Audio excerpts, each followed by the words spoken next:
Bueno, listo. Vamos entonces. Voy a, voy a aumentar la velocidad porque no nos va a dar tiempo. Fugite irreparabili tempus.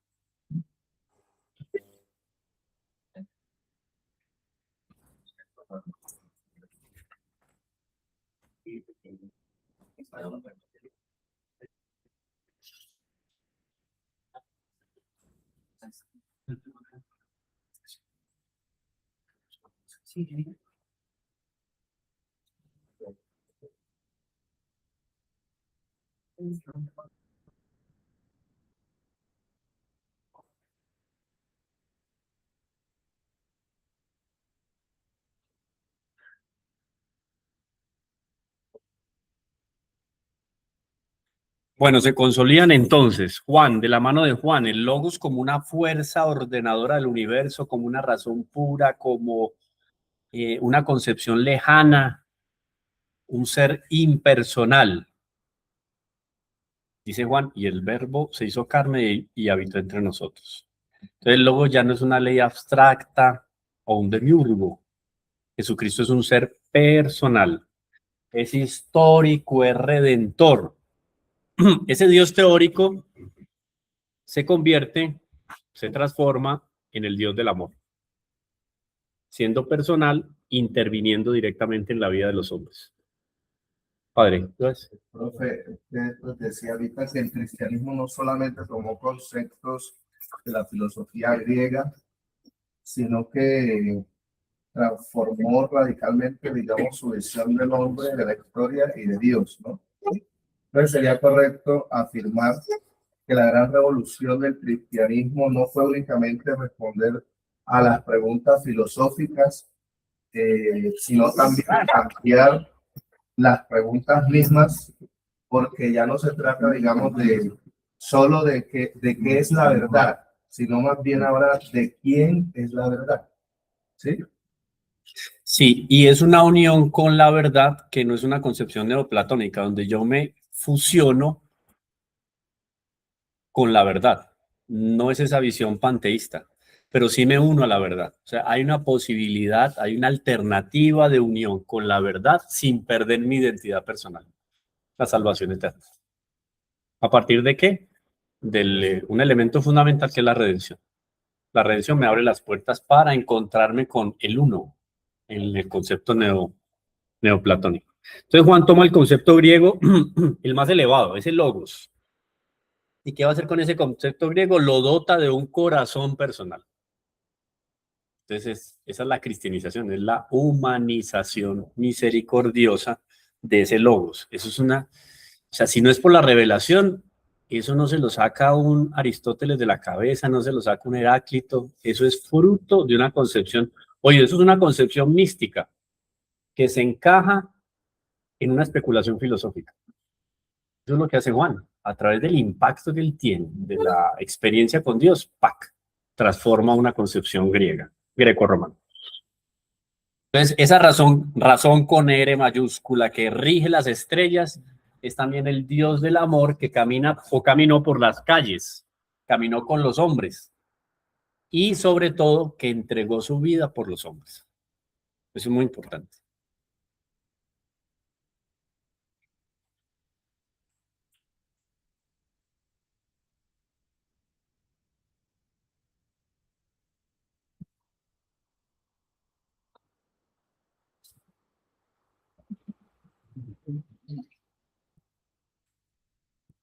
Ahí está entonces, en esa fuente principal está el cristianismo. Y esos dos ríos llenos de riqueza, póngale usted a eso toda la concepción biológica que quiera, minerales, todas las riquezas que puede traer una fuente hídrica.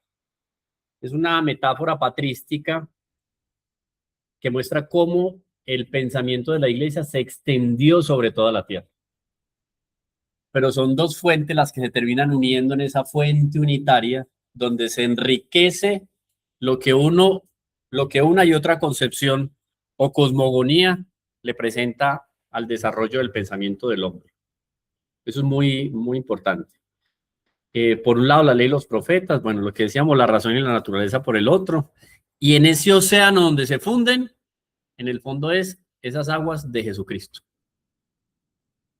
Se cernía sobre las aguas. Clemente de Alejandría nos dice, la filosofía condujo a los griegos a Cristo como la ley a los hebreos. Miren qué bonito ese pandam, esa analogía que hace él.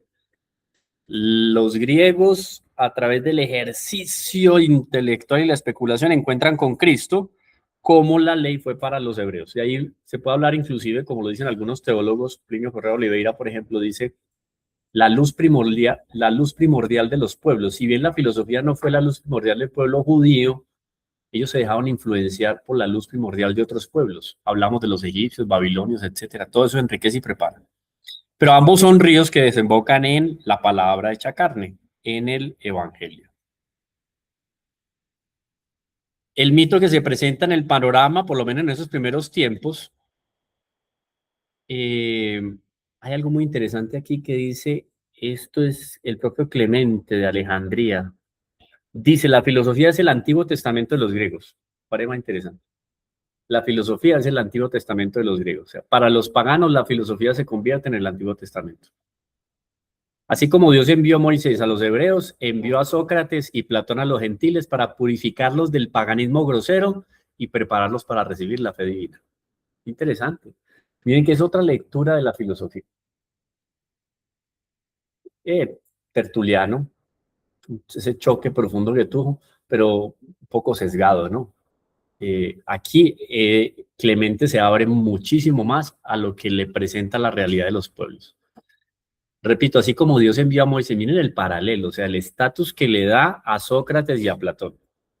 Así como Dios envió a Moisés a los hebreos, envió a Sócrates y Platón a los gentiles para purificarlos del paganismo grosero y prepararlos para recibir la fe divina. El mito entonces es que la idea de que el cristianismo fue helenizado y racionalizado, perdiendo su pureza original.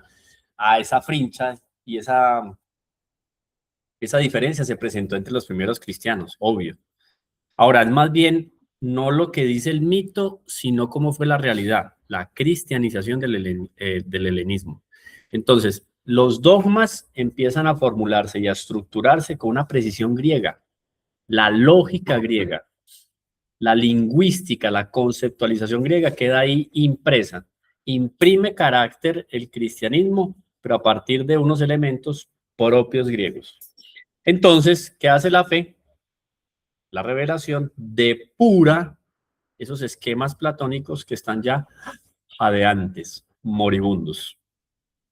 Y la vitalidad cristiana tomó el agonizante instrumental dialéctico griego y lo infundió y le infundió una sustancia nueva. Por eso es un renacimiento. Entonces, la filosofía grecorromana no muere con la filosofía cristiana, renace. Eso es muy interesante. Que es un primer renacimiento que se presenta en la historia y en la estructura de la civilización cristiana de Occidente. Guillermo Fraile, Gilson, dicen, no fue el cristianismo el que se helenizó, sino que fue el helenismo el que fue cristianizado. La fe católica no fue destruida por el platonismo, al contrario, rescató a la filosofía griega de su agonía. Eso es muy interesante, jadeante. Y le dio un horizonte trascendente, revitalizó. Este aquí está, sí, la tengo, el manual de historia de los dogmas de Adolf von Harnack. Ese se los mando en la bibliografía también. Y del espíritu de la filosofía medieval de Gilson. Y el padre Fraile, pues que aquí lo tengo involucrado casi en todas las citas, con la historia de la filosofía, que es magnífico. Aquí entonces una imagen que puede ser un poco, entiéndamelo coloquial, entre comillas, un poco grotesco para el contexto del siglo segundo y tercero, pero es una realidad que se consolida algunos siglos después. Tenemos que Eusebio de Cesarea nos dice que el hombre es artífice, es científico, es timonel de la embarcación, de su destino, del ejercicio de su voluntad, etc. y el hombre es el único capaz de conocer las cosas ocultas. Entonces, cuando se habla de la encarnación, el hecho de que Dios asume la naturaleza humana, el hombre como artífice, científico y timonel de la embarcación toma otra connotación diferente. Entonces miren cómo el cristianismo va impregnando todo el pensamiento de esa cultura de los primeros tiempos. Y San Gregorio Niza dice: el hombre es el vínculo y puente de toda la creación, a través de la creación material adquiere conciencia. Esto, hombre, miren cómo rompe un poco con la antigüedad. No es el cuerpo como enemigo, ¿no? Aquí es un alma encarnada o un cuerpo espiritualizado, ya es una concepción cristiana. Ese hombre es diferente a la concepción antigua. Y el hombre es capaz de elevar lo terrestre a lo divino. ¿Cómo? A partir de la trascendencia. El ejercicio de trascendencia, de contemplación que hace el hombre, lo eleva a unos panoramas totalmente innovadores.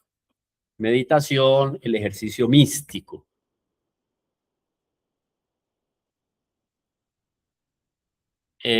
Bueno, paso por Clemente de Alejandría de Orígenes. En el fondo, el aporte de Orígenes a la hora de hacer el ejercicio con respecto a una analogía, a un paralelo con lo que significa la gnosis. Para Orígenes, el más grande, él como uno de los grandes sabios de su tiempo, él empieza a aplicar y a utilizar un instrumento que es filológico y filosófico, netamente griego, para construir lo que podemos llamar de la primera gran dogmática del cristianismo, en su texto de Principis, de la mano de Orígenes. O sea, no solo tomar Justino, sino tomar Orígenes para ver cómo esa filosofía griega impregna esa estructura del corpus teológico. Repito, definiendo la teología en esos primeros siglos como un connubio entre la filosofía pagana y la teología. O sea, ahí no hay diferenciación propiamente entre un ejercicio netamente intelectual separado de la revelación divina, ¿no? Es en el mismo ejercicio, en la misma especulación, los primeros cristianos y pensadores, los padres, empiezan a hacer ese esfuerzo para unir. La escuela de Alejandría, no podemos dejarla de lado. 3 elementos de Orígenes: pionero en exégesis bíblica y maestro del platonismo. Ahí lo coloco mal, lo ubiqué mal en el texto, porque es, por ser maestro del platonismo, termina siendo el primero en la exégesis bíblica, porque es ese platonismo el que le abre las puertas para hacer el ejercicio exegético. Entonces miren la riqueza que tiene el acervo intelectual de la cultura grecorromana. Y le podemos dar a él los créditos, si no todos, en una gran parte. Él propone el logos como la idea de las ideas. O sea, él se sale. Miren también la riqueza intelectual de esa concepción de Orígenes. El logos del logos, o sea, está por encima y es el origen de principio y origen. Y como tercer elemento, Orígenes va a sistematizar la teología, subordinando la filosofía helénica a la autoridad de las escrituras. Ancile teología. La sirvienta de la teología termina siendo la filosofía. Orígenes llevó la especulación a cumbres insuperables. Para Orígenes, Jesucristo es la idea de las ideas platónicas. Uy, eso suena herético, pues. Tertuliano lo hubiera quemado vivo. Sin embargo, él mantiene una jerarquía. De ahí el Anchile, sirvienta, esclava, sierva. La filosofía griega es la sierva, mientras que la revelación bíblica es la reina e intérprete. Este es un elemento muy novedoso. Reina e intérprete infalible de la verdad. Entonces ahí ya, bueno, no, Orígenes la tiene clara. Es la revelación. Pero no deja de lado la filosofía. El texto de Principis y Contra Celsum tiene una edición muy interesante, la BAC, es del año 1967, para que la tengan en cuenta. Y el volumen 2 del padre fraile dominico. Aquí voy a terminar la primera parte con este perfil de San Justino. Podemos denominarlo a él epitafio, buscador sincero de la verdad en las escuelas griegas. Eso es San Justino Mártir, buscador sincero de la verdad en las escuelas griegas. Él califica en sus textos, Trifón y otros más, al cristianismo como la verdadera y la divina filosofía. Miren qué interesante. Entonces, él se mantiene un poco al margen de la concepción, del concepto de teología, y ya habla de una filosofía divina, que no es otra cosa que la teología. Porque toma elementos para darle sustancia y esencia a su especulación a partir de la revelación. Lo esencial es el logos, logo de logos. Entonces, y para algunos autores, San Justino entonces es buscador sincero de la verdad en las escuelas griegas, está bien, pero es un puente humano entre la razón y el martirio. Entonces, siendo mártir, corona la búsqueda de la verdad.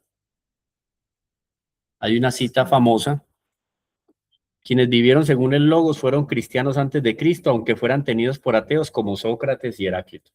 Eso es muy interesante. Imagínense decir esto en el siglo II. O sea, era romperse de frente contra muchos pensadores conservadores. Conservadores aquí lo pongo hasta un tinte un poco peyorativo, porque eran unos conservadores cerrados a lo que traía las culturas que convivían con el cristianismo. Él termina siendo entre ese siglo segundo y tercero la figura más conmovedora. Filósofo de profesión, él vistió la túnica propia de los filósofos hasta el momento de su ejecución. O sea, radicalmente filósofo en defensa de la verdad. Pero un filósofo que vive como busca la verdad, como la busca, vive como la verdad. ¿Y cómo vive la verdad? Se lo responde la revelación. Paso por acá porque es un poco el logos espermáticos. En dos columnas nos encontramos con la filosofía pagana de un lado, la revelación cristiana. Del lado de la filosofía pagana, la participación fragmentaria y opaca de la verdad, por eso los atisbos de la verdad. Y en la revelación cristiana, la presencia total y luminosa, esto es muy importante, del verbo encarnado, muy importante.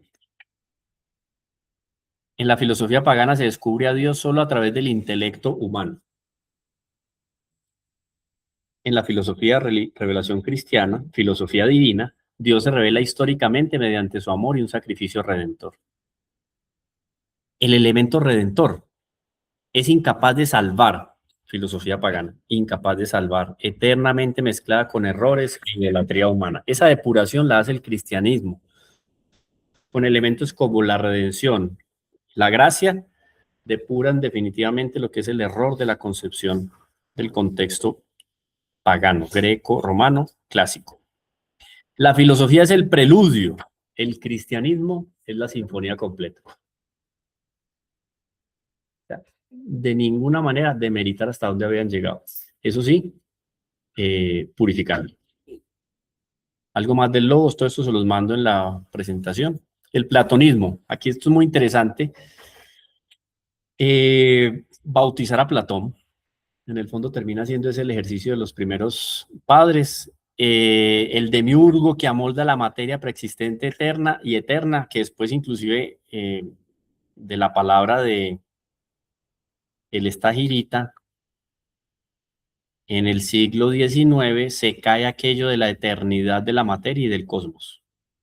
Más adelante, ustedes deben de recordarlo, a partir de la teoría del Big Bang,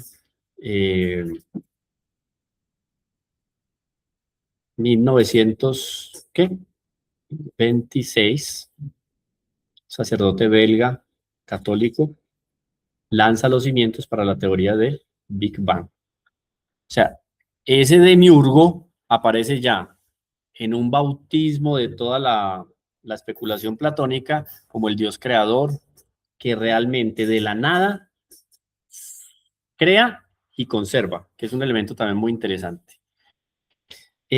Bueno, el panteísmo ya lo hablamos, y el cuerpo, esto es muy interesante porque la concepción de corporeidad, oído, el cuerpo humano es una prisión maligna, y ese dualismo radical pues que está presente en el platonismo, eso es rechazado. Esa es la depuración platónica, perdón, la depuración de los padres de la iglesia, eso no hay cómo negociarlo. Hasta aquí llegó, no hay dualismo, ese dualismo puede radicar. ¿En contraposición a qué? A la inmortalidad del alma, que está destinada a la resurrección, la glorificación del cuerpo, etcétera, etcétera. Es otra concepción.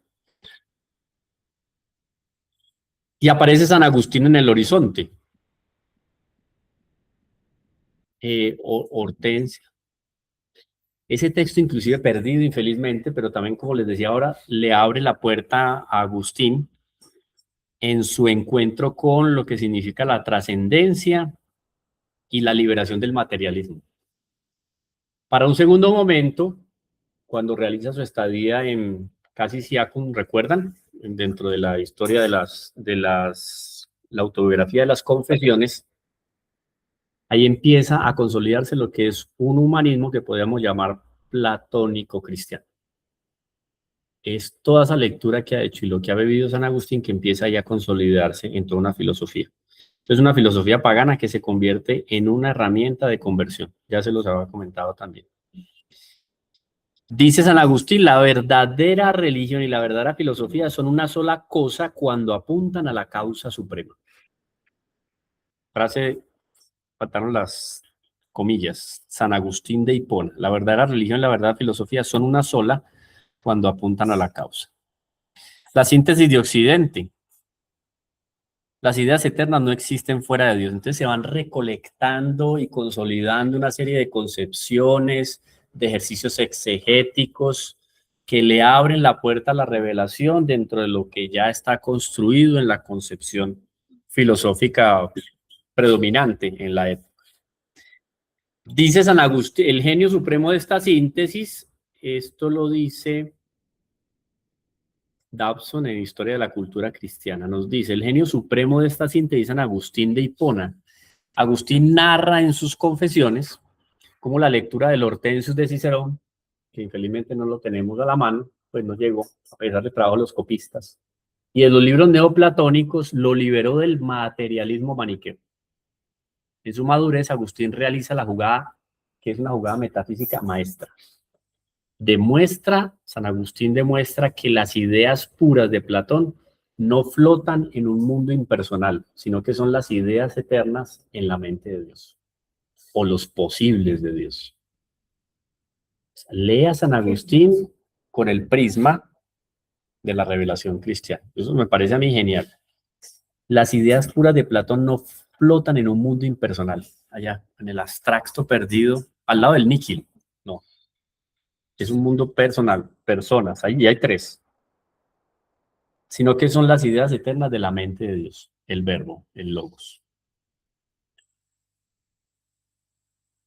Hay unos elementos también para considerar, además de esas razones seminales, razones seminales,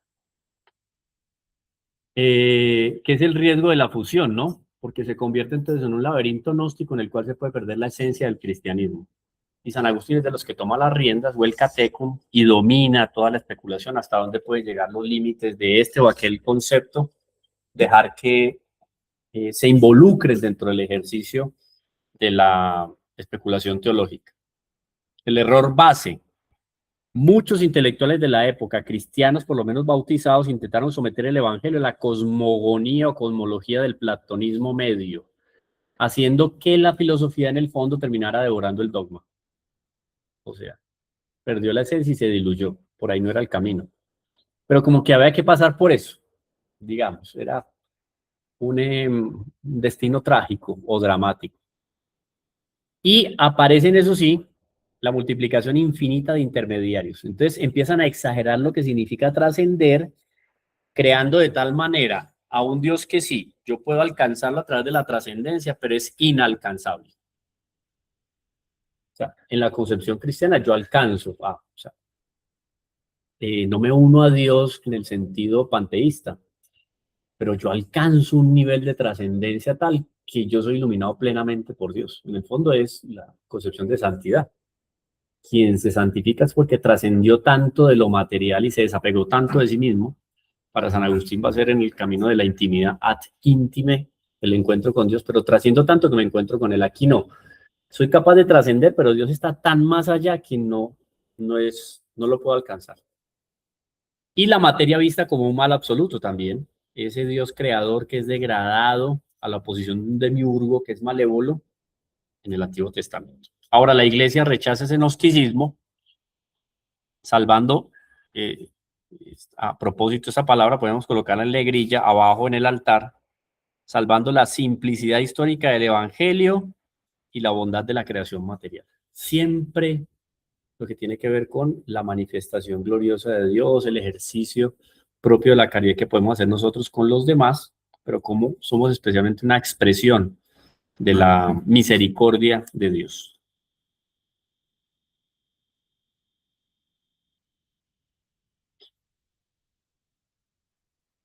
Ya comentado, esa piedra angular, el Logos, Cristo es el Verbo encarnado. Al anclar la razón en el Dios creador, la fe católica termina liberando a la inteligencia humana de dos elementos, el escepticismo y el fatalismo pagano. ¿Recuerdan? El destino cíclico. Entonces son dos elementos de los cuales el ejercicio filosófico cristiano libera al hombre de la época, el escepticismo y el fatalismo. Entonces termina dándole al hombre una dignidad y una capacidad, esto es muy interesante, porque le da una dignidad como ser humano y en el campo intelectual le da una capacidad epistemológica que jamás el hombre va a tener, ¿no? Porque llega hasta lo que hay de más allá de visible. El ejercicio de la trascendencia no se puede delimitar en un contexto espiritual, ¿no? Inclusive la especulación intelectual se ve favorecida por el hecho de la mística. De ahí que muchos místicos en sus experiencias místicas escriben maravillas que tienen un nivel de especulación que es sobrehumano. Lea un texto de Santa Teresa o de San Juan de la Cruz, eso va más allá de la especulación intelectual. Es porque la especulación intelectual llega a un momento en que es auxiliada por la trascendencia. Y ese ejercicio lo empieza a dejar en evidencia San Agustín con sus textos de Veritate, inclusive en las retractaciones, ¿no? Bueno, más o menos lo comentado. Terminamos con esto. La fe cristiana no abolió el genio de la civilización clásica, al contrario, lo rescató, lo purificó y le dio su sentido pleno o su sentido último. El culmen del sentido para la civilización clásica en ese ejercicio de la búsqueda de la verdad se lo da la fe cristiana, la revelación. La semilla del verbo reconoció que todo anhelo humano genuino por la verdad era una sed oculta de Cristo. En el fondo, la sed que podía tener Heráclito, Platón, Aristóteles, era la sed oculta de quién, de Cristo. El inmenso andamiaje intelectual forjado por los primeros padres va a permitir entonces que una secta de Galilea se convierta en el fundamento espiritual de Occidente sobre las ruinas de la civilización greco-romana. Repito, para profundizar en los contenidos de estos textos, les voy a mandar la presentación. Están las obras clásicas de Dawson, de Fabro, de Guillermo Fraile, de Robs. Todos esos los voy a dejar también en un repositorio, en una carpeta, para los que quieran el PDF, pues no sobra. Bueno, nuestra primera parte. Y esto aquí, ¿cómo le doy? Allá. ¿Cómo vamos hasta ahí? ¿Bien? Bueno, tengo por acá algo sobre el diálogo patrístico. Inclusive tengo, a ver, les muestro acá.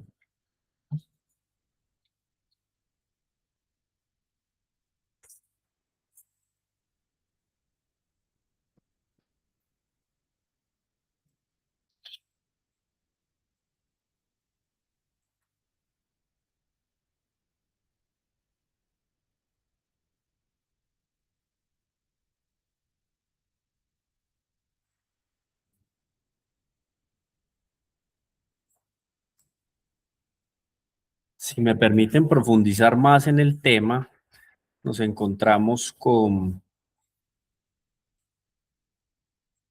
A ver.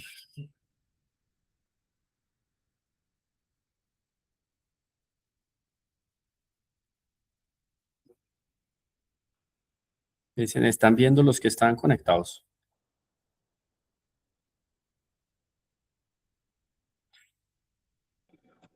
No, profe, dejó de compartir pantalla. Un poco para entrar en la transición monástica de lo que significó San Agustín, el neoplatonismo y la preservación de Occidente.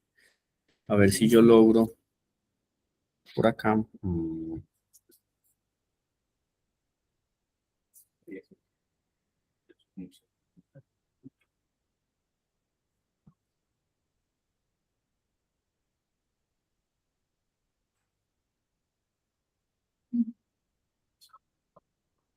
Es que se me perdió el botoncito, a ver. Ventana. Ahí sí. ¿Sí? Sí, señor, ya. Ah, bueno, perfecto. Ahora sí. Ahora acá. Vámonos un poquito más adelante, pero quiero asentar una serie de conceptos aquí. No quiero dejar por fuera a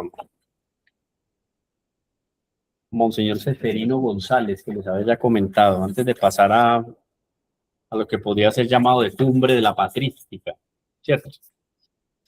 A la filosofía de Jámblico y sus discípulos, fomentada y protegida por Juliano el Apóstata, debía suceder, y de hecho sucedió en efecto, una reacción contra las exageraciones místico-teúrgicas que le venían afeando y desprestigiando.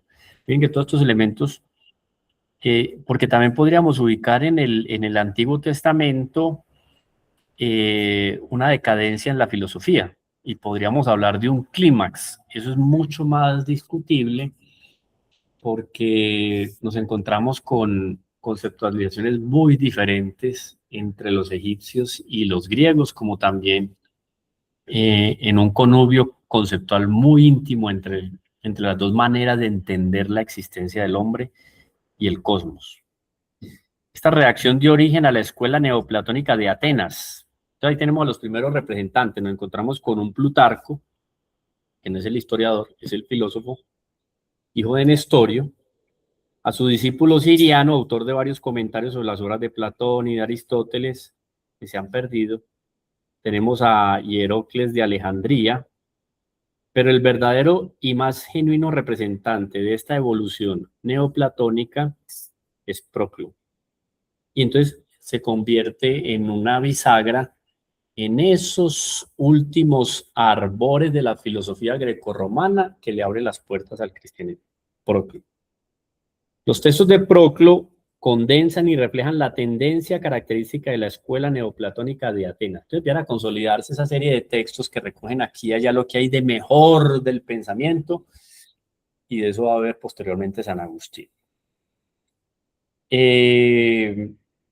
Nace en Constantinopla a principios del siglo V, pero fue educado y vivió durante sus primeros años en la ciudad de Licia, de donde eran originarios sus padres. Bueno, y vamos más adelante y nos encontramos con los puntos capitales de la filosofía propiamente dicha. Vamos a hablar de eso para no quedarnos en lo que es por ejemplo, los textos a la hora que hablamos de Plotino, y a mí se me pasó por alto,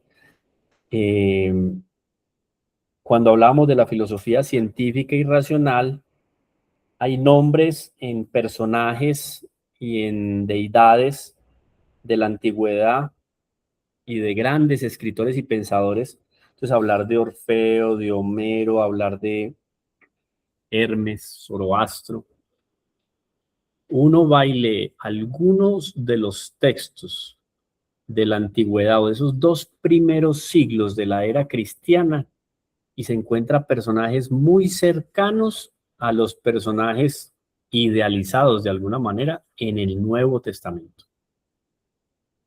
¿Idealizados en qué sentido? Por ejemplo, la existencia de los ángeles. Es el pseudo Dionisio, no Dionisio, sino el pseudo Dionisio Areopagita, quien escribe una serie de textos donde quedan categorizados los ángeles en los diferentes coros angélicos, jerarquías, etc. Eso tiene una unidad especial con ejercicios especulativos un poco más trascendentes que hacen los antiguos al respecto de seres espirituales que están más allá de lo visible. Un ejercicio de trascendencia que empiezan a hacer los pueblos en la antigüedad. Y eso es rescatado de alguna manera por los primeros pensadores cristianos para crear toda una estructura en torno a lo que significa la teología de los ángeles. Tenemos aquí la crítica que va a hacer Monseñor es la siguiente.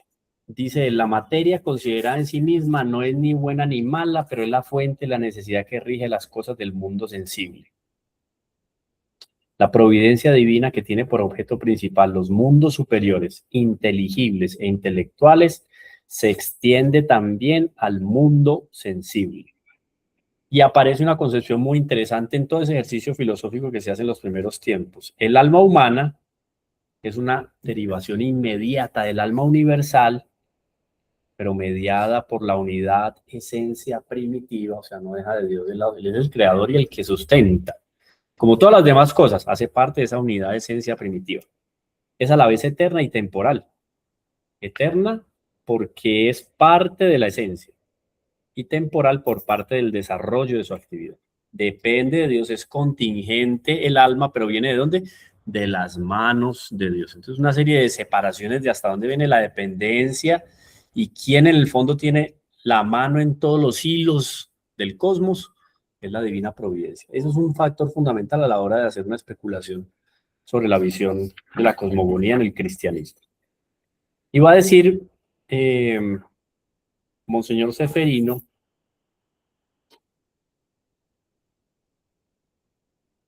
no vamos a hablar de Marino, de uno de los discípulos de Proclo, pero sí nos quedamos aquí en esta crítica que hace al neoplatonismo, tal vez en sus 3 evoluciones, para que tengamos claro el desarrollo del pensamiento en esos tiempos. El neoplatonismo, con sus 3 evoluciones o escuelas, va a representar entonces que la filosofía pagana en el seno del cristianismo. Interesante.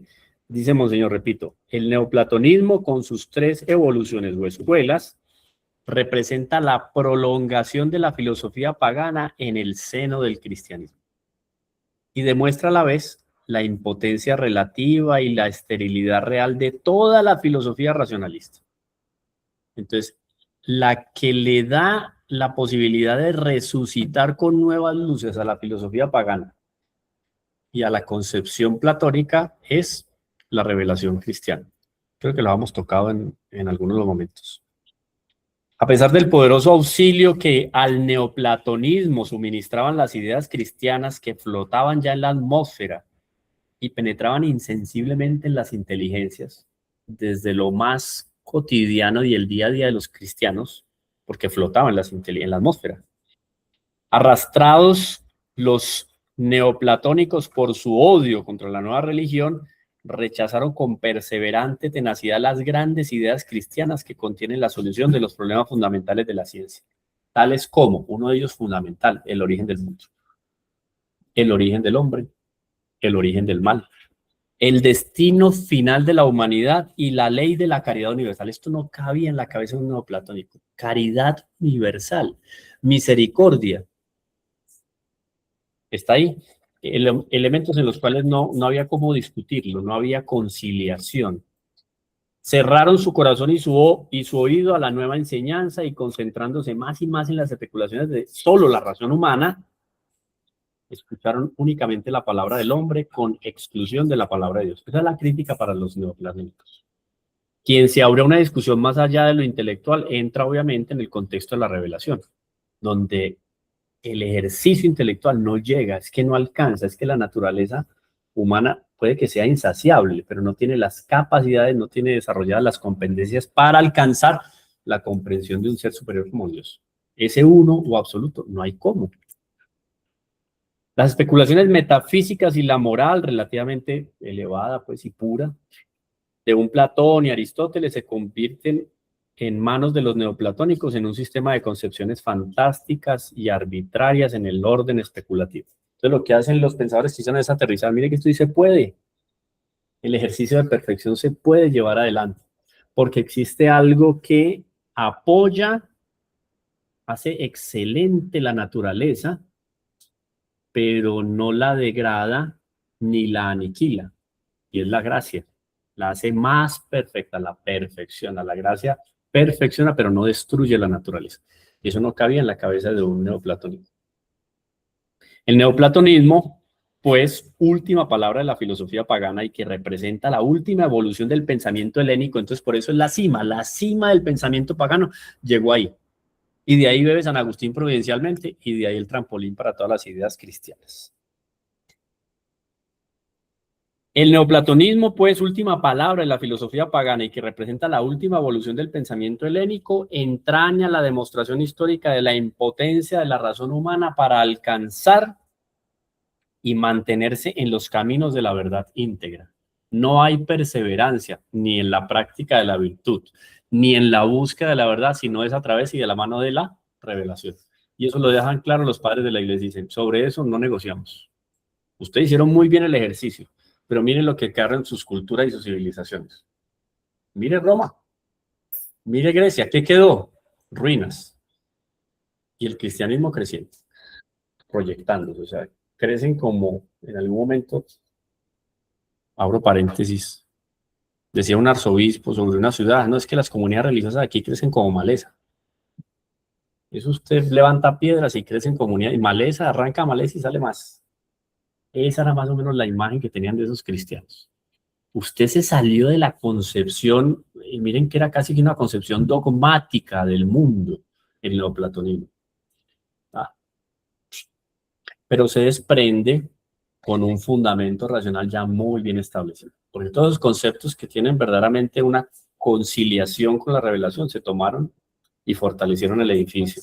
Entonces, ahí no hay nada que decir. Se quedaron sin palabras los neoplatónicos. Bueno.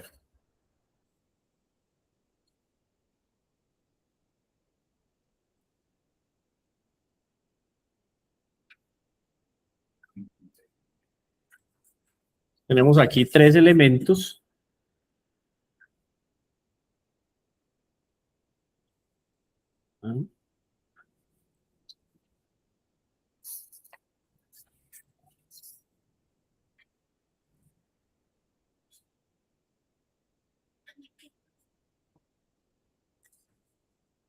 Aquí vamos a articular dos ejes fundamentales.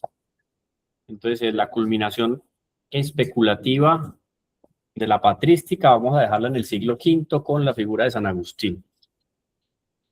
Esa salvaguarda institucional y material que es llevada a cabo o de las manos del monacato, que está estructurándose a partir de todo el trabajo de San Benito de Nurcia. Entonces aquí la hipótesis del trabajo y del seminario es propiamente que el pensamiento cristiano no destruyó la herencia grecorromana. Yo creo que eso queda claro. Aquí, si no queremos hablar de sacralización, podemos hablar de una metamorfosis sacra. Entonces, la iglesia cristianizó la ontología platónica de un lado y convirtió a las abadías en fortalezas inexpugnables de la memoria de los escritos clásicos. Pero ya es una lectura diferente. Se pueden leer los clásicos, claro, pero vamos a leerlo con un prisma totalmente diferente, imbuido y impactado directamente por el pensamiento de San Agustín.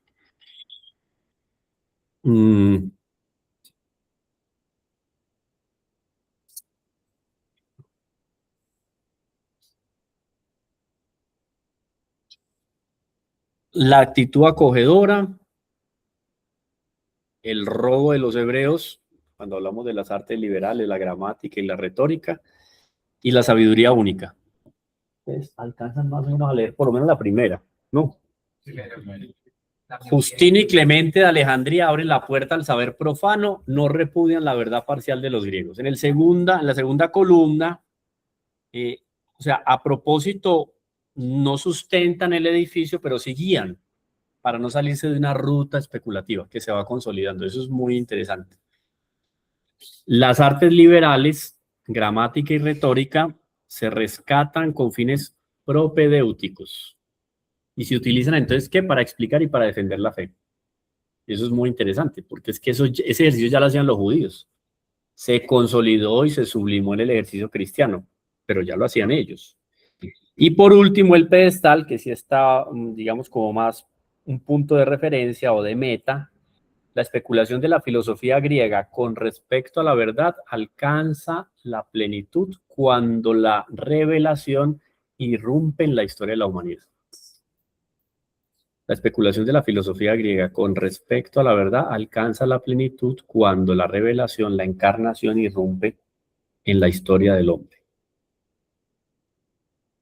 Los padres de la iglesia interpretaron que el desarrollo de la filosofía griega no fue un accidente pagano, fue un diseño divino para adiestrar la razón, prepararla para la revelación.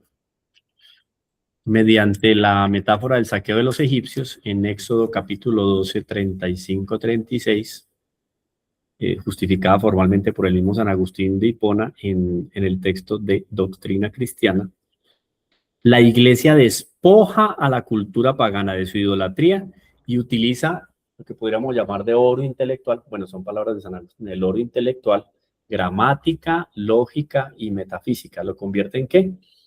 En elementos para construir el tabernáculo de todo el rigor intelectual de la filosofía cristiana. Entonces, muy interesante. Ese es el saqueo que se hace a los pueblos paganos. Lo más rico que hay, ese ejercicio intelectual que hicieron que trajo estos tres frutos fundamentales, el oro intelectual. San Justino afirmó que todo lo bello y verdadero dicho por los filósofos pertenece por derecho a los cristianos. Este es más osado. San Agustín dice, eso no es propiedad de ustedes, eso nos pertenece a nosotros. ¿Por qué se da esa autoridad? Porque él está del lado de la revelación. Y si ustedes recibieron eso es porque Dios los iluminó intelectualmente. En segundo lugar, aplicaron en los padres de la iglesia, aplicaron la doctrina del robo a los egipcios, así como los hebreos tomaron los vasos de oro de Egipto para construir el tabernáculo en el desierto. La iglesia tomó la gramática, la retórica y la dialéctica de los paganos para hacer inteligible la revelación y la Sagrada Escritura. Revelación y Sagrada Escritura se convierten en inteligibles, se pueden hacer unos ejercicios de especulación a partir de lo que ustedes han construido. Y este elemento que es fundamental, la verdad griega o la razón griega más bien no era una verdad rival. Era, como veíamos en esos dos ríos, era una fuente de cual se alimentaba ese océano llamado pues, Jesucristo, Verbo encarnado o revelación. Bien, entonces el ocaso del imperio. Yo le recomendaría, tengo aquí la anotación siguiente y me parece muy interesante. En el libro 2 del texto de Doctrina Cristiana de San Agustín, si quieren anótenlo, si en algún momento en internet se consigue. De Doctrina Cristiana, el texto de San Agustín, el libro segundo en el capítulo 40. Estos elementos que quedan consolidados dentro del ejercicio especulativo de los primeros filósofos cristianos tiene un desarrollo muy especial en San Agustín y es muy diciente en su texto, libro segundo, capítulo 40, en De Doctrina Cristiana. Es una lectura pues crítica. Podríamos preguntarnos entonces, ¿es legítimo descontextualizar las herramientas de una filosofía pagana para ponerlas al servicio de una fe dogmática? Podría sonar hasta contradictorio.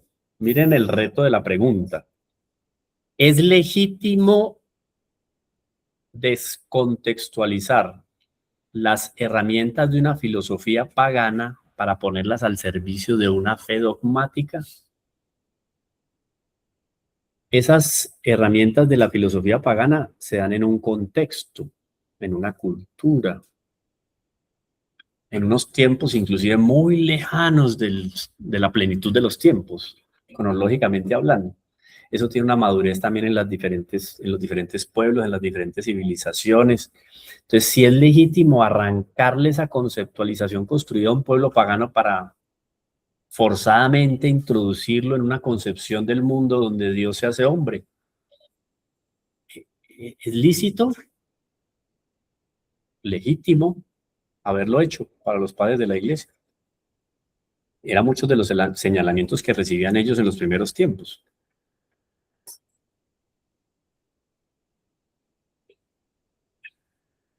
Paganismo, por un lado, ahí está en evidencia, pues, y la visión contemplativa de los primeros cristianos, pero también la dependencia. O sea, no es que yo por el hecho de tener el conocimiento soy superior.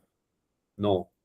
Aquí el que es superior es aquel que sirve, es aquel que practica la virtud, que vive de lo que especula, vive lo que especula. El cristianismo temía más al materialismo que a la filosofía de un Juliano el Apóstata, por ejemplo.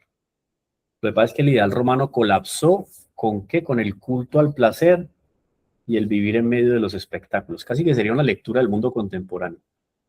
Esa es la caída de todos los grandes imperios en la historia, se da de la mano, por lo menos en una porción bien amplia, lo que significa el placer material y el vivir en los espectáculos, el espectáculo de mostrarse, el espectáculo de violentar la intimidad, el espectáculo de no tener, de no gozar de misterio.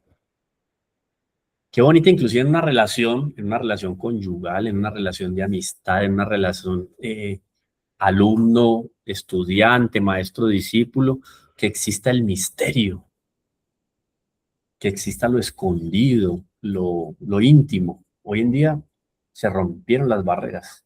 Es necesario espectacularmente darse a conocer a todo el mundo y perder la intimidad. Entonces ya no hay nada de interesante en encontrarse y hablar con el otro. Bueno, usted, WhatsApp, hablando con tal o cual persona, y después se va a encontrar con ella al final de la noche, o se va a encontrar a la semana. No, ya te seguís, que yo te sigo en redes. Y ya sabe qué comió, qué bebió, qué no, que se enfermó, qué se puso, qué no se puso. Se acabó el misterio. Entonces la revelación cristiana surge en un mundo donde el verdadero anticristo no era Apolo, sino la devoción exclusiva al mundo material. Que están las bacanales, o sea, todo lo que era el gozo de la vida material. El verdadero enemigo. Entonces, en el fondo, decir que se pudo dar un puente de comunicación que creció no solamente el cristianismo, es que el cristianismo no se aprovechó y desechó, no, el cristianismo aprovechó, enriqueció y le apostó por resucitar y hacer renacer lo que había de bueno en esas culturas. Y eso no se puede abandonar a la hora de hacer una reflexión sobre la consolidación de la escuela filosófica cristiana. Eso sí, algo que es innegable es que se marca un antes y un después. El fin de una era y se dan unos elementos que tienen que ver con las invasiones bárbaras. Las invasiones bárbaras apagan la vida cívica bajo el imperio. La cultura clásica corre el peligro de desaparecer por completo y aparece entonces providencialmente. No solo los grandes pensadores, sino hombres, inclusive mujeres, que se dedican a salvaguardar lo que hay de tesoros y de grandes clásicos. El intento, por ejemplo, en esos primeros tiempos, ubiquémonos aquí siglo IV, V y VI, el intento desesperado por traducir y armonizar a Platón y Aristóteles, antes de que caiga esa neblina o esa noche intelectual sobre el mundo, que fue el gran golpe que los pueblos bárbaros dieron en lo que podría ser ya la génesis de la civilización cristiana de Occidente. Entonces, está siendo bombardeado no solamente en sus últimos estertores el Imperio Romano, sino que la civilización cristiana que está queriendo nacer también se encuentra con esa serie de enemigos que no dejan florecer. Y la síntesis agustiniana se convierte entonces en el único puente de estabilidad frente a la anarquía, pasando el relevo a una nueva institución, la Iglesia. Y la Iglesia como una institución que tiene un prestigio como ninguna otra institución, porque el imperio y el emperador perdieron el prestigio, se autodemolieron. Entonces de ahí viene el trampolín y San Agustín sabe muy bien aprovechar eso. Todo lo que los monjes empiezan a enseñar, a lo que hay de bárbaros en la actual Europa, lo que fue la civilización cristiana de Occidente, empiezan a enseñarles lo que significa abrir los ojos para una nueva realidad que les ayuda a ellos a construir una vida diferente de la que ya vivían. Y que en ellos inclusive había esencia, estaba la posibilidad de construir, como voy a mostrar aquí, cosas maravillosas. Por ejemplo, el concepto y el ejercicio especulativo en torno a la estética, a la luz, y unir todo eso con lo que significa una lectura en función de la revelación para construir una nueva visión y una nueva cosmogonía. Viene aquí entonces a construirse propiamente los cimientos de la cultura cristiana. Y podríamos decir que ese despertar neoplatónico, que aquí hay un elemento, siglo V, caída del imperio, con la caída del último emperador en Occidente, romano en Occidente, segunda mitad del siglo V, año 476, y todo el asentamiento de los reinos germánicos, todas las estructuras urbanas, las escuelas municipales de gramática y las bibliotecas públicas ya en la época siglo V se desvanecieron.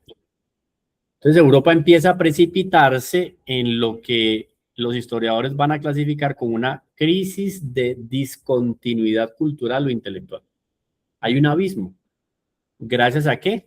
A la irrupción histórica en el siglo V de los pueblos germánicos. En medio de toda esta tormenta figura Boecio. Al ver que el conocimiento del griego se extendía en Italia, él concibió un plan titánico, era traducir al latín toda la obra de Aristóteles y Platón antes de que la noche del analfabetismo se cerrara sobre Europa. Aunque fue encarcelado y terminó siendo ejecutado por el rey Uldarico, Teodorico. Boecio logró transmitir al medioevo el instrumental de la lógica aristotélica y nos legó la consolación de la filosofía, demostrando que la razón iluminada por Dios puede mantener su serenidad ante la muerte y ante el caos político. Miren qué interesante el trabajo. Entonces, otro personaje para leer detenidamente, Boecio. Siglo V. Podemos preguntarnos entonces, ¿cómo influyó la traducción de Porfirio realizada por Boecio en el nacimiento de la disputa medieval de los universales? Porque a la hora de hablar de escuelas catedralicias y de universidades, esta serie de conceptos empiezan a aparecer en el horizonte como fundamentales. Entonces, la introducción o el trabajo de traducción de un Boecio para que después en el ambiente académico empiece a moverse toda la disputatio medieval sobre los universales. Y eso significa un avance en el sentido intelectual impresionante. Pone a muchos pensadores medievales a la altura de grandes pensadores de la antigüedad grecorromana.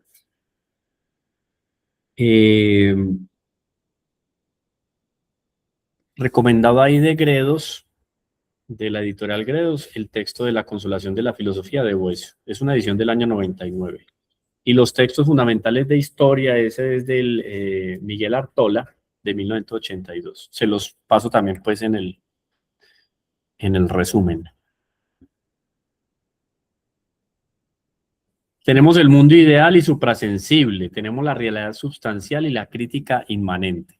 Miren que está ahí las dos columnas que sostienen el puente. Está la síntesis de Plotino y de Amonio Chaca o Chacas, el esfuerzo supremo del neoplatonismo por mostrar la armonía de fondo entre quién, entre Platón y Aristóteles. Entonces, aquí lo interesante es hacer el esfuerzo titánico de eliminar la fractura entre el uno y el ser, como ser absoluto. Entonces, la filosofía cristiana lo que hace es elevar el conocimiento al nivel del uno o de lo uno. Y se presenta todo que es un despertar neoplatónico, claro, porque los elementos fundamentales y esenciales del ejercicio van por ahí. Plotino, para el siglo III, funda su escuela y su maestro Amonio Chacas en Alejandría. El neoplatonismo no fue una escala más, fue la gran síntesis de la metafísica pagana antigua, lo que les comenté en algún momento. Plotino construye una metafísica de la emanación, donde todo el universo fluye e intenta retornar al uno, que es un uno inefable. Miren cómo se acerca a la Trinidad en un ejercicio meramente intelectual. No se tiene noción de que Plotino o Amonio hayan tocado textos escriturísticos, Nuevo Testamento. Antiguo Testamento, de pronto, que las escuelas judías, digamos, en la antigüedad tenían fama. Además, ellos siempre fueron muy rigoristas en el hecho de conservar la letra fiel a la tradición. Entonces era una biblioteca de la cual uno se antojaba, ir a una sinagoga y tratar de conseguirse un papiro. Eso no se sabe si Amonio o el Plotino tocaron algo del Antiguo Testamento, pero del Nuevo no hay por lo menos noticias al respecto. Eso ya da una idea de hasta dónde llegó el esfuerzo intelectual. Y esta filosofía entonces le proporciona, como ya hemos dicho a San Agustín, todas las categorías inmateriales para superar el materialismo y todo lo que él había adquirido también a partir de su participación en el contexto maniqueísta.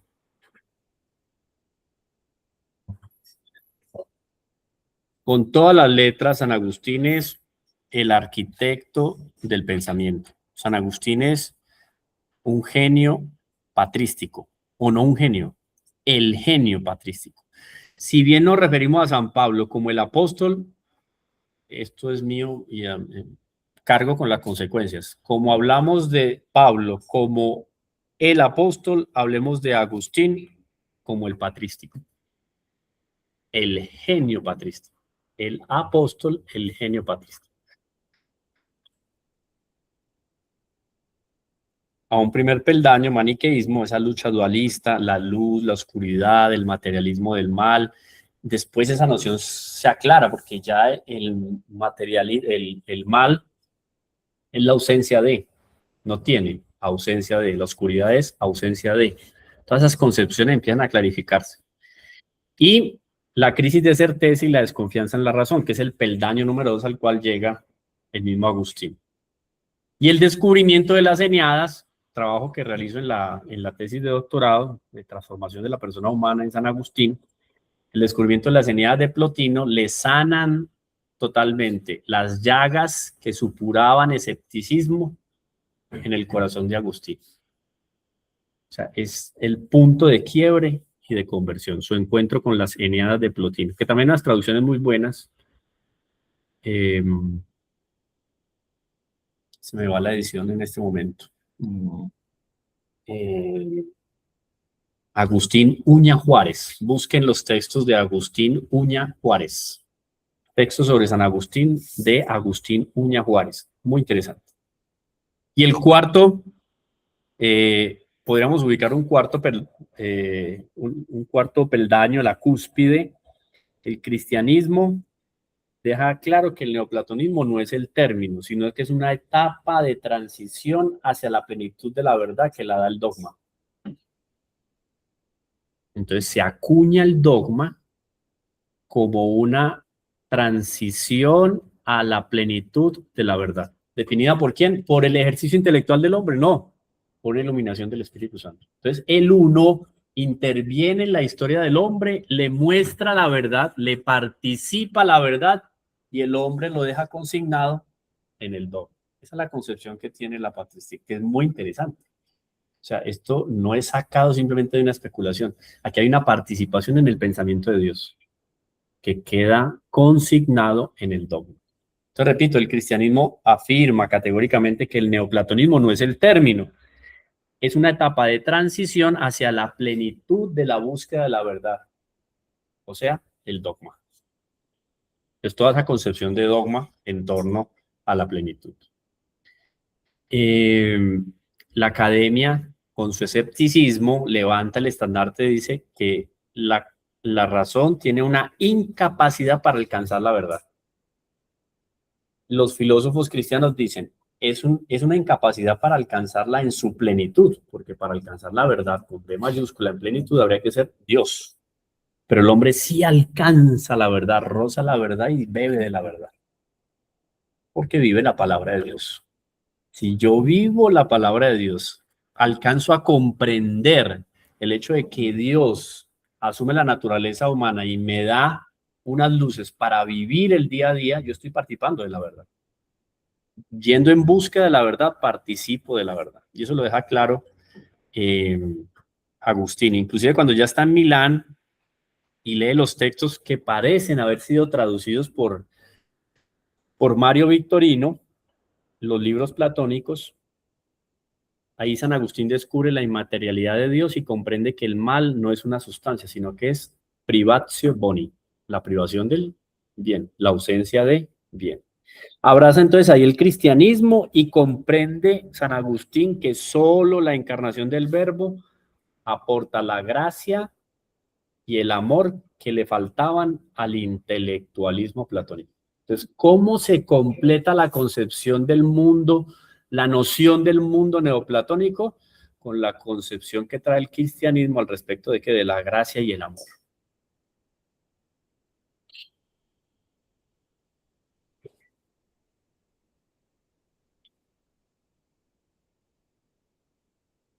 Plotino cura del materialismo a San Agustín.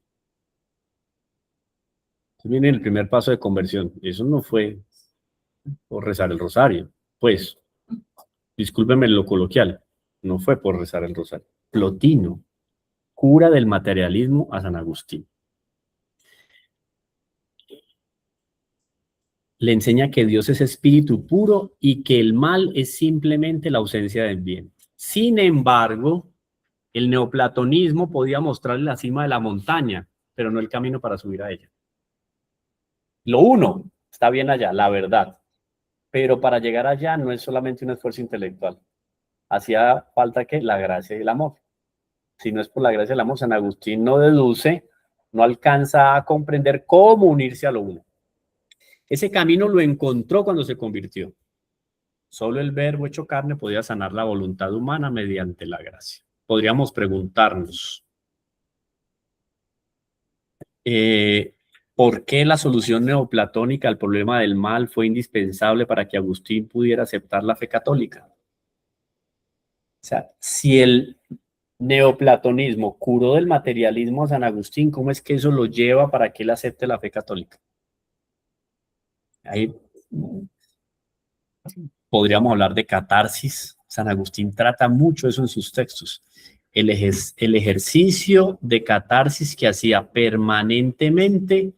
Es más, la segunda relación, él tuvo una primera relación, nace su hijo, Adeodato, tiene después una segunda relación concubina, y cuando se encuentra con los neoplatónicos y deja de lado el materialismo, dejó a la concubina. Porque él empieza a entender que lo que él quiere es abrazar la castidad. Curioso, o sea, no es una predicación de San Ambrosio, es en el encuentro con los textos neoplatónicos. Porque esa búsqueda de la verdad lo obliga a él a desprenderse de todo lo que le produce apego. Y él se dio cuenta que estaba apegado a ciertas criaturas. Eso es muy interesante a la hora de hablar de la conversión de un San Agustín. Entonces, ¿por qué la solución neoplatónica al problema del mal fue indispensable para Agustín y que él pudiera aceptar la fe católica? Una pregunta, pues. Y aquí paso rápido por acá.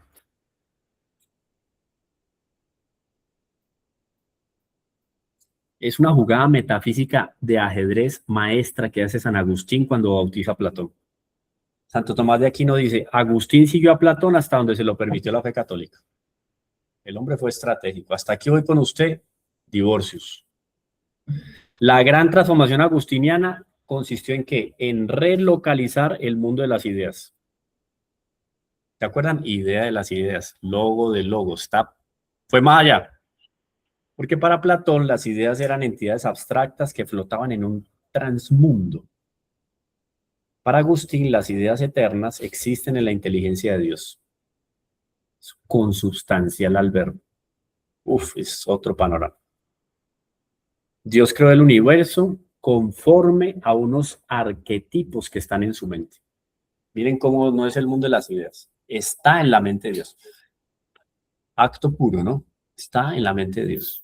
Y ese es el ejercicio que hace Santo Tomás, y que va subiendo por todos esos escalones hasta encontrarse con la verdad total.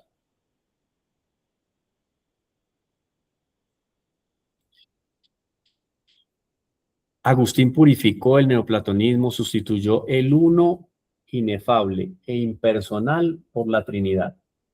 Sí, creo que está ahí.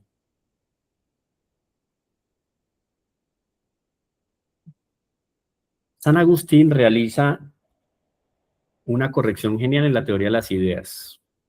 No son entidades flotantes, y algo muy, muy fundamental en ese ejercicio de desarrollo intelectual en San Agustín: las cosas creadas tienen inteligibilidad porque han sido concebidas desde la eternidad por la inteligencia de Dios. Entonces, en el fondo, encontrarse con las diferentes verdades, el filósofo, el esteta, dice él en algunos de sus textos, el esteta, en ese caminar que tiene de la búsqueda de la verdad, se encuentra con verdades inteligibles porque vienen de una participación en la inteligencia de Dios, sea por la gracia o por un ejercicio intelectual. Pero es una participación de la inteligencia divina. No voy cazando en el mundo de la ciudad, no, participo de la idea que Dios tiene sobre él, sobre el mundo creado. Está en el libro 83, en la Quaestio 46 de San Agustín, Diversis Questionibus. Hay una referencia al respecto del ejercicio hermenéutico que hace de los textos neoplatónicos. Recomendado también, repito, de Diversis Questionibus, en el numeral capítulo 83, Quaestio 46. La VAC tiene a disposición el texto, y este creo que está bilingüe, latín, creo que está bilingüe. Bueno, esto es lo que conversamos.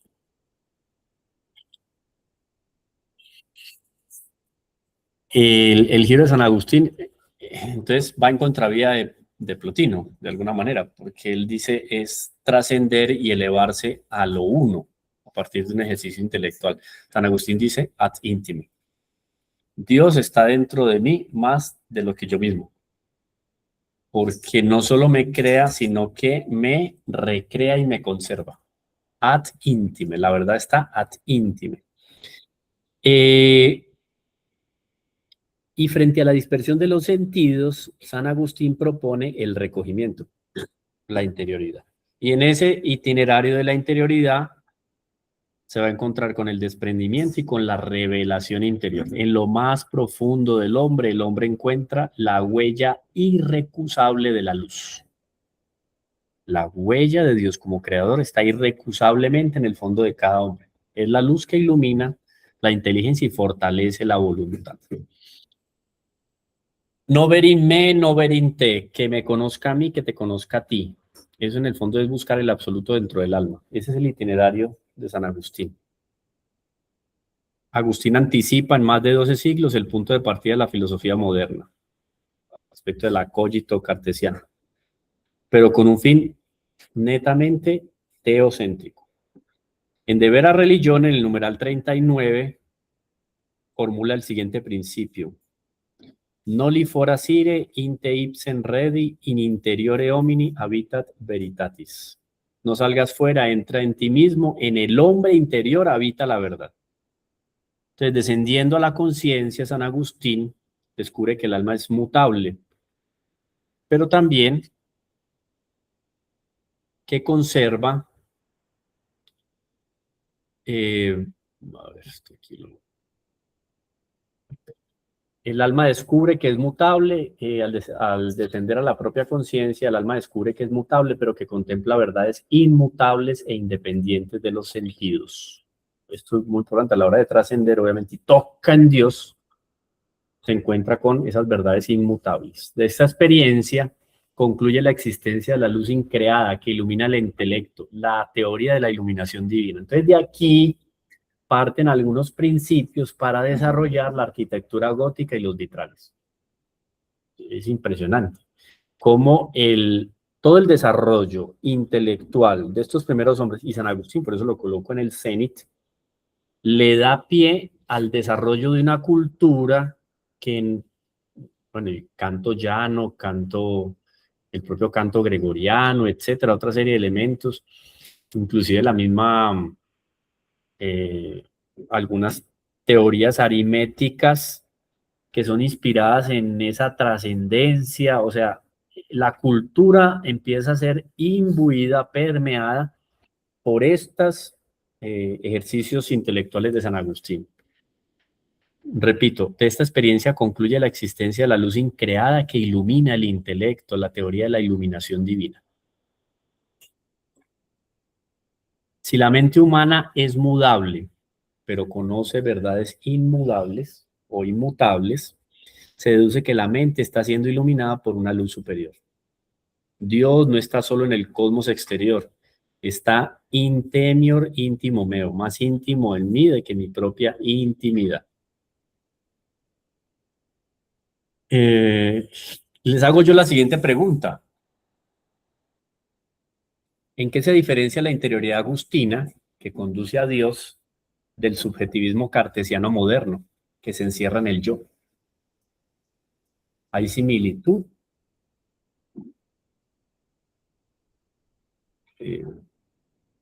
¿Es una afirmación sofística o tiene asidero en una realidad inclusive experiencial dentro del cristianismo? Repito, ¿en qué se diferencia la interioridad agustiniana del subjetivismo cartesiano moderno? ¿En la intimidad en la cual me encuentro con Dios o el encerrarme en yo? En el yo. Tarea, pues, o sea, piénsenlo. Es juego de palabras, casi que juego de palabras. Que me llama a mí ese ejercicio casi místico del cartesianismo moderno, me propone encerrarme en el yo. Muy bien. Entonces, ¿San Agustín dio un salto o el salto lo da el neocartesianismo con ese encerramiento?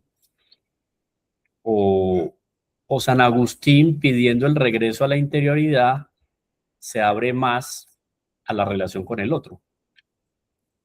Porque a la hora de hablar de prójimo, el prójimo más próximo soy yo mismo. Entonces sería interesante adherir al subjetivismo cartesiano y encerrarme en el yo. Ahí ya le satisfago a Dios lo que me está pidiendo. Podría ser. ¿Qué opinan? Bueno, pero es que el agustiniano ya en esa interioridad ya presupone la alteridad, porque empezando que en el interior ya se encuentra Dios, y al encontrarse Dios, el hombre se encuentra a sí mismo y encuentra también al prójimo, a todos los hermanos. En cambio, por ejemplo, un cartesianismo que también evidencia un yo, una interioridad, Perdón. es una interioridad que es duda, es el residuo después de haber pensado mucho, es el residuo de haber mucho conocido, pero que al final simplemente está cercado es por la duda ante la única certeza. Soy yo ante un mundo que hasta termino yo mismo creando. Bien, muy bien. Ya. O sea, no, de verdad, no. Entiéndame que no lo hago. No, está muy bien, excelente. O sea, ¿alguien más tendría algo para decir?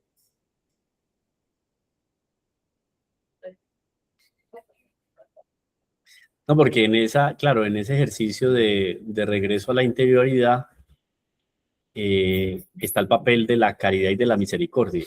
Entonces yo no me aíslo del mundo. En ese subjetivismo cartesiano, en el fondo es prácticamente unas náuseas que se tienen del relacionamiento con el otro. Las náuseas que podría tener un filósofo de la posverdad, de estar despierto para no marearse con la realidad de las cosas. Y San Agustín, cuando dice voy a la interioridad y me sumerjo en mi interioridad, es para mejor donarse al otro. Entonces no es solo el cuidado de sí, es el cuidado de sí abrazado por el cuidado del otro, porque si no es de la mano de Dios, eso queda en un egoísmo radical, es el encerrarme del subjetivismo cartesiano. San Agustín no, es diferente, me abren otras puertas diferentes a lo que significa relacionarme con el otro. Entonces yo me voy a vivir como una anacoreta, San Antonio del Ermitaño, no para no vivir con el otro, sino para hacer las más grandes conquistas con relación al otro. Es en ese sentido, no me privo del relacionamiento con otro. Y esa es la razón de la intimidad del cristianismo. Si yo vivo una fuerte intimidad con Dios, eso en ese cerrarme a mí mismo, en mí mismo de alguna manera, me adiestra, inclusive adiestra el intelecto humano para poderme relacionar de una mejor manera con el otro. Me prepara para. En el subjetivismo cartesiano no es así. Es al contrario, me cierro y me bloqueo, porque no le doy espacio al cuidado del otro. Personalista, ¿no? Ajá, sí. Claro, hay otro problema que yo creo allí, es que no, yo desconozco cuál es la relación del neocartesianismo. Digamos que el encierro en sí mismo que propone el cartesianismo parecía con lo que propone el primer curso, es justamente que usted omite toda exterioridad y es totalmente despersonalizado. Si usted lo que se encuentra es un cuenco vacío de experiencia que usted le posibilita tener la experiencia con los objetos y a partir de allí conocer el mundo, pero no encuentra ni una persona, ni un ser mismo. No le interesa, no tiene necesidad de convivir con el otro. No Ni tiene- necesita, es casi que un puro cuenco epistemológico que va a ser llenado por experiencias. Y esa semilla está sembrada en el fondo en el gnóstico también de los primeros siglos. O sea, yo me encierro en el intelecto, en el ejercicio intelectual, me aíslo del mundo y yo ya alcancé mi plenitud, porque está aquí. O sea, no se encerró en el corazón como Agustín, sino que se encerró aquí y se bloqueó al mundo y a las posibilidades que tiene para crear con el mundo. Y esos nexos fundamentales que hacen parte del día a día del ser humano, que es la solidaridad, la compasión. Por eso esa concepción no se ha desarrollado en los pueblos paganos, porque eran pueblos más dados a vivir para sí mismos. San Agustín abre otras puertas. Bueno, la base nos encontramos con las artes liberales. Ya hemos dicho que había bebido de ellas de alguna manera el pueblo judío. Entonces la gramática, la lógica, la geometría, empiezan a adiestrar el intelecto humano. Y por eso en la base, para que en el nivel intermedio, donde nos encontramos la ciencia, la filosofía, ya el ejercicio que se puede hacer con respecto a la razón pura para comprender todo el orden de la naturaleza creada se dispone de la mejor manera, porque está bien fundamentada en esa base amplia y fortalecida. Sin embargo, ¿quién la corona? La sapiencia cristiana, la teología. Porque ya es la contemplación de las verdades, no solamente con la razón, sino que está iluminada por la fe. Por eso San Agustín dice, la razón no es destruida por la teología. La razón es ordenada por la teología. Y que en el fondo fue lo que hizo con los textos neoplatónicos. La ordenó. Habían ahí muchas verdades desordenadas. Llegó él. ¿Qué es la teología entonces? El culmen, el cenit de ese ejercicio filosófico, pero a su vez la filosofía no es solamente una sirvienta. Miren que no es peyorativo, es una noble sirvienta. Porque es una noble sirvienta porque aporta el rigor dialéctico que ya lo habíamos conversado para iluminar el misterio revelado. Eso es fundamental, porque la fe exige razón. Y la razón encuentra su plenitud en la fe. Va por los dos lados. La fe exige razón y la razón encuentra su plenitud en la fe. Supera la capacidad intelectual del ser humano. De aparecer la luz ya, a propósito aquí con respecto a, yo veo un rosetón, veo unos colores y eso tiene una trascendencia filosófica.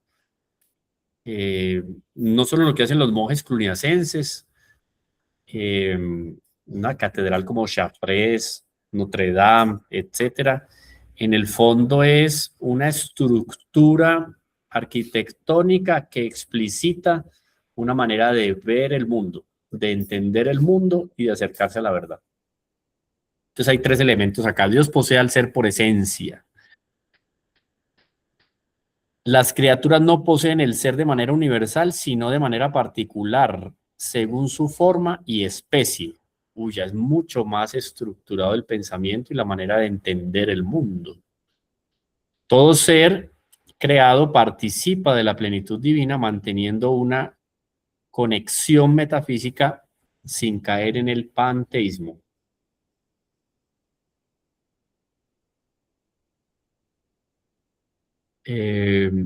Para este contexto propiamente de la doctrina de la participación, Cornelio Fabro, está la noción platónica de participación, pero se depura, y el trabajo lo hace muy bien Fabro, depurándola mediante la doctrina revelada de la creación. Es participación y es creación también, oye, porque claro, no somos desprendidos de y somos parte de, somos dioses o parte de la divinidad. Ni estamos llamados a unirnos a él y a perder nuestra esencia, ¿no?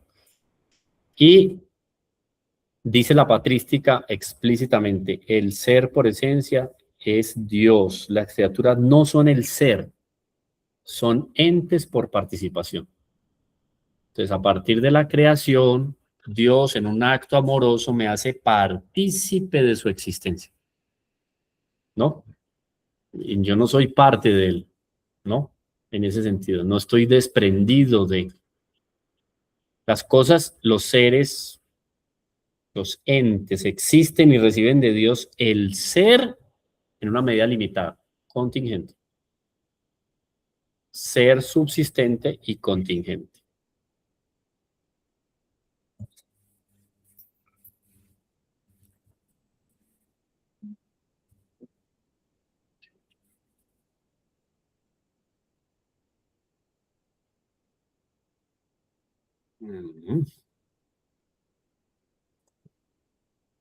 Paso por acá.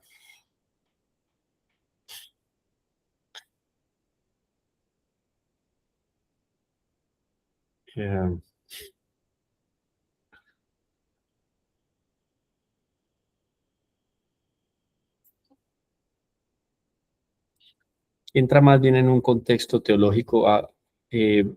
Agustín desmonta la soberbia estoica, demostrando que la naturaleza humana está herida por el pecado, que sin la gracia gratuita de Dios el hombre no alcanza la perfección.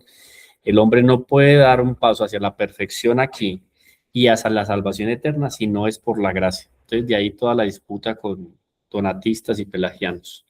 Pero quedémonos por aquí para terminar con Civitates Dei. La ciudad de Dios.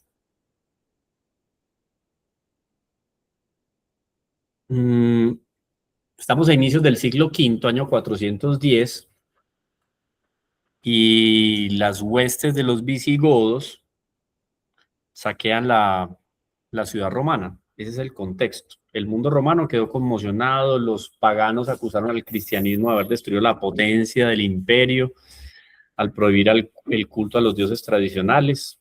San Agustín trazó un camino y estructuró toda una idea de lo que significa una ciudad en la cual se vive en función de la verdad revelada, pero no se abandonó la construcción de la filosofía antigua con una obra, La ciudad de Dios, Civitates Dei, que escribe durante 13 años.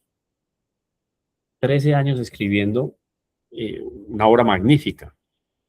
Enseña entonces San Agustín en el texto que la historia humana no está regida por el destino, hado, ni por el ciclo eterno, sino por la providencia de Dios. Y habla ahí entonces de lo antagónico entre una ciudad y otra, la ciudad terrestre y la ciudad de Dios. Dice Agustín, la ciudad de Dios construida sobre el amor de Dios llevado hasta el desprecio de sí mismo, del egoísmo propio. Roma puede caer, los imperios se derrumban, pero la ciudad de Dios avanza en lo invencible hacia la eternidad. Aquí lo leen más claramente.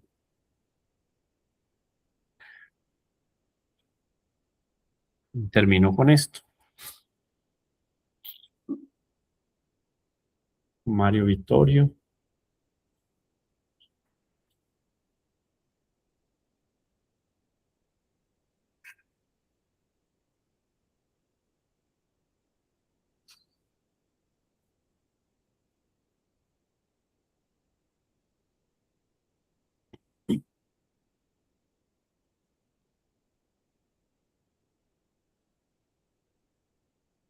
Tenemos el materialismo pagano.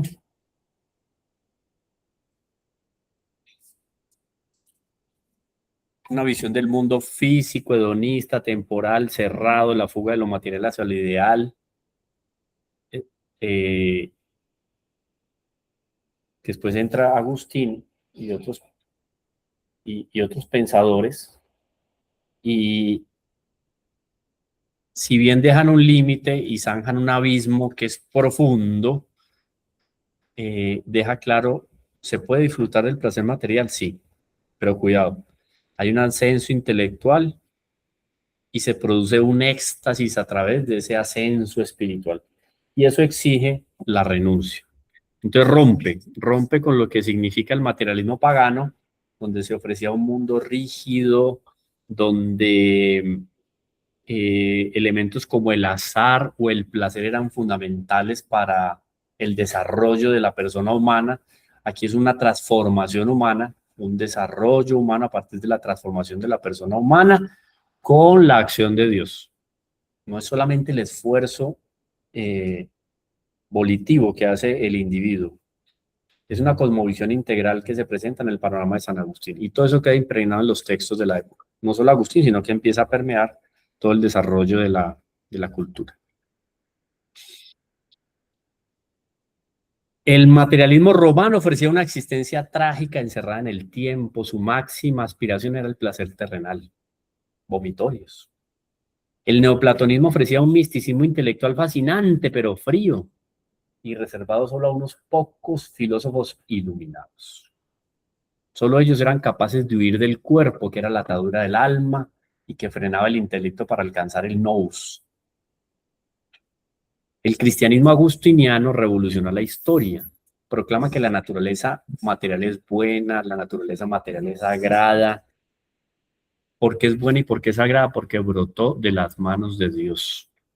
Revela que lo divino no es un ídolo, ni una fuerza impersonal, sino el Dios del amor que busca a una oveja perdida. Eleva al ser humano a la condición excelsa de hijo de Dios, que es restaurado por la gracia e invitado a reinar eternamente en la Jerusalén celeste. Esto más o menos ya comentado. Quedamos aquí en la transmisión. Me permito que quedemos ahí en la transmisión monástica.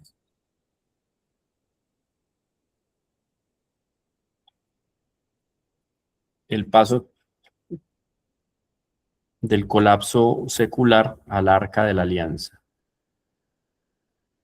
Y seguiré insistiendo sobre San Agustín y su trabajo intelectual de construcción de toda una estructura intelectual que salvaguarda la filosofía antigua, dándole unos alcances superiores a partir de la lectura de la revelación cristiana. Eso es. Se abre un panorama nuevo para los grandes intelectuales de la antigüedad. ¿Qué es más? Sus textos son conservados gracias al mismo trabajo que los monjes realizan en esas fortalezas inexpugnables o monasterios, en los cuales tienden el puente entre los escritos antiguos y los intelectuales medievales. Listo. Terminamos por acá, hora de almuerzo, ¿no es? ¿Sí? Y nos vemos a las 2. A las 2 nos vemos por acá. Bueno, muchas gracias. Gracias, profe. Gracias, profe, Puedo muchas mandar ahí gracias. el PDF para que lo tengan ya mismo. ¿A quién se lo puedo mandar? Alguien me da un número y lo mando al WhatsApp y alguien lo manda. A Juan y a mí, ellos tienen el grupo de ¿Ah, sí? Ah.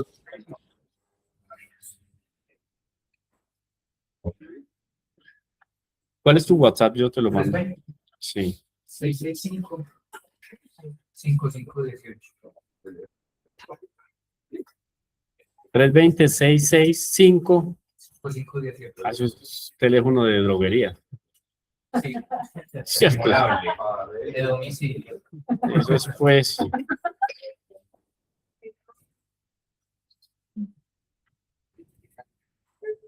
Listo.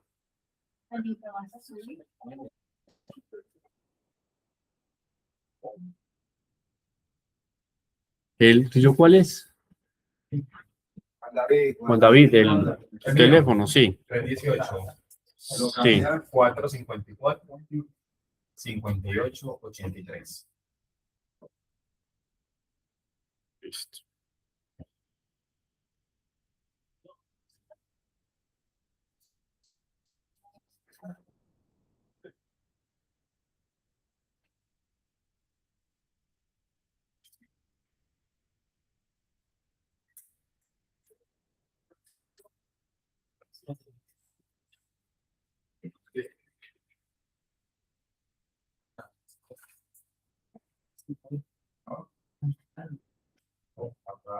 Sí, sí.